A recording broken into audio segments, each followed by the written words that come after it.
پھر جب زلیخا نے ان عورتوں کی گفتگو جو حقیقت میں دیدار یوسف کے لیے ایک چال تھی سنی تو ان کے پاس دعوت کا پیغام بھیجا اور ان کے لیے ایک محفل مرتب کی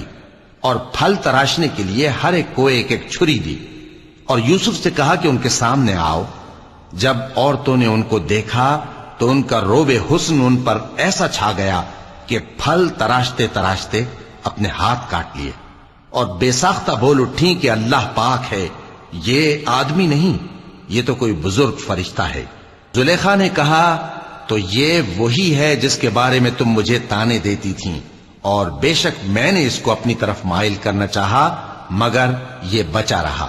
اور اگر یہ وہ کام نہ کرے گا جو میں اسے کہتی ہوں تو قید کر دیا جائے گا اور ذلیل ہوگا۔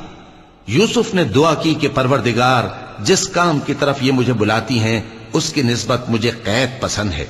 اور اگر تو مجھ سے ان کے فریب کو نہ ہٹائے گا تو میں ان کی طرف مائل ہو جاؤں گا اور نادانوں میں سے ہو جاؤں گا۔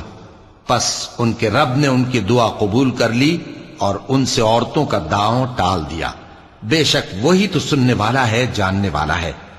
پھر باوجود اس کے کہ وہ لوگ ان کی بے گناہی کے نشان دیکھ چکے تھے، ان کی رائے یہی ٹھہری کہ کچھ عرصے کے لیے ان کو قید ہی کر دیں۔